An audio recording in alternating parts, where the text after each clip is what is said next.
Today, the Reverend Craig Atwood and I will lead our 4th of July celebration of peace, which commemorates the nation's first official celebration of the 4th of July in 1783. This July, the 4th celebration of peace, follows the end of the Revolutionary War in 1783. It has been held annually here at Salem Square, except for an 11-year hiatus following the Civil War.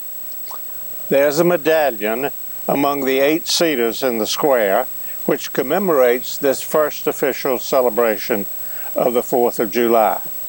Since 2011, I've been honored to provide this historical setting for this incredibly special day in Salem Square.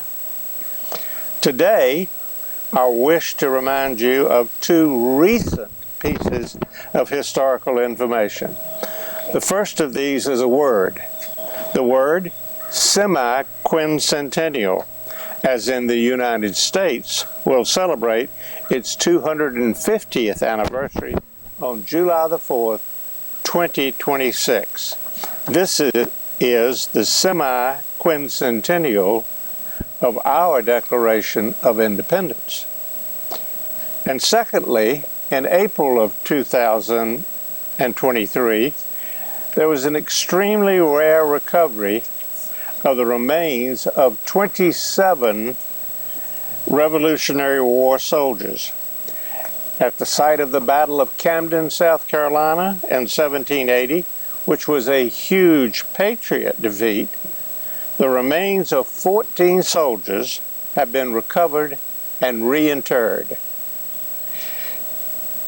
At the site of the Battle of Red Bank, New Jersey in 1777, which was a huge British defeat, the remains of 13 Hessian troops have been recovered to date.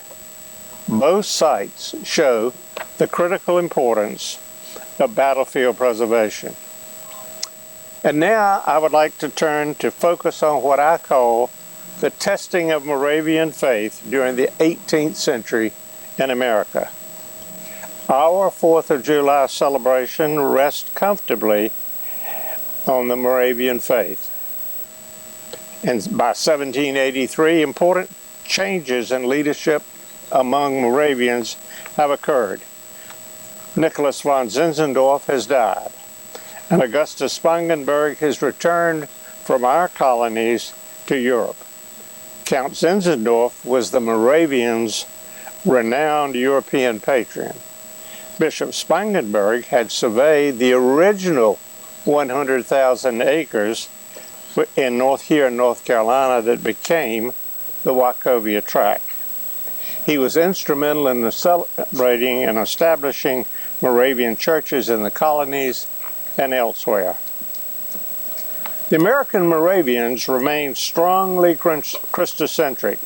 They believe in salvation by faith, which is formed by love and manifests daily by good works. The book of Hebrews reminds us, faith is assurance of things hoped for, the conviction of things not seen. And, I would add, our Moravian ancestors genuinely believed faith conquers all. Although officially pacifist, many of our young men in the community had joined colonial patriot militia. Out of curiosity, according to the Salem Diary, 6 bloody years of conflict eventually came to the doorsteps of Wachovia Moravians between January and March of 1781. The Patriots' successes at Cowpens, during the 250-mile runaway scrape known as the Race to the Dan River, and at Guilford Courthouse.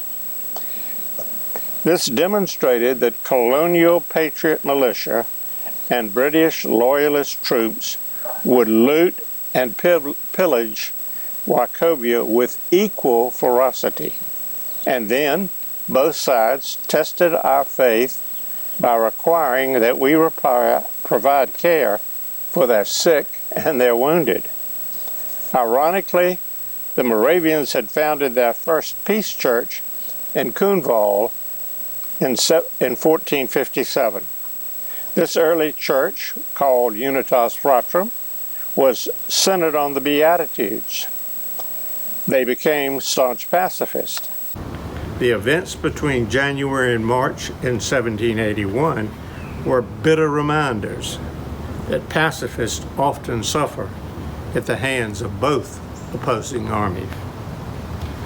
The important news of the surrender of Lord Cornwallis to George Washington only 7 months later, on October the 19th, 1781, nearly overwhelmed the Salem Moravians.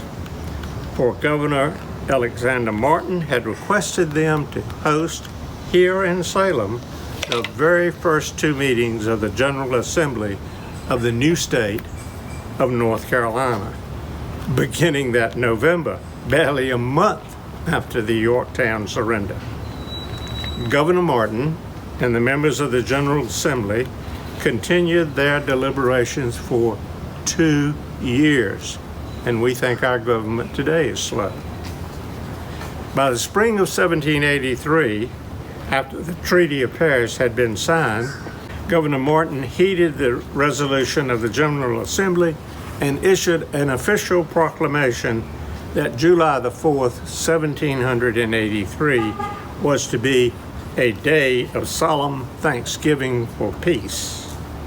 Solemn thanksgiving for peace.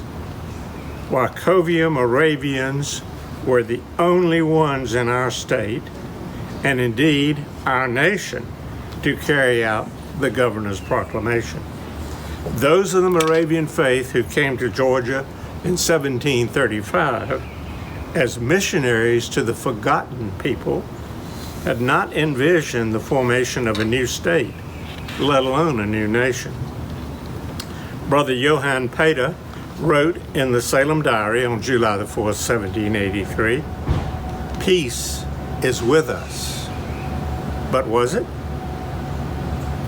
In fact, Moravian faith was tested for nearly an additional 28 chaotic months after the surrender at Yorktown in 1781.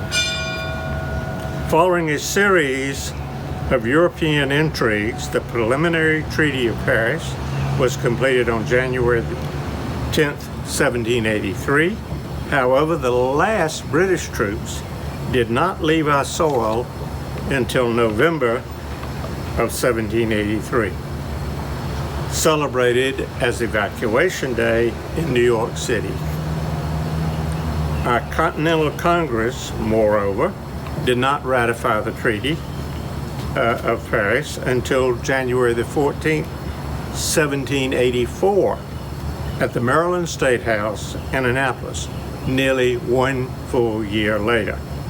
It was our ratification which virtually terminated the American Revolution on our side of the Atlantic Ocean. But during those 28 chaotic months after Yorktown, the British parliamentary government failed twice because their negotiations required treaties with France, Spain, the Netherlands, as well as our new nation. Could we form a new nation whose unalienable rights were endowed by our Creator? The 1,000 Moravians who lived in the Wachovia tract had faith that a new nation would be formed.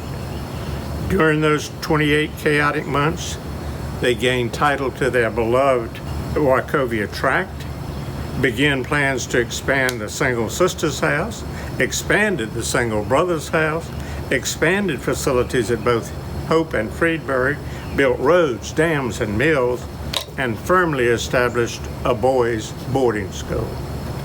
That was faith in the future of our nation.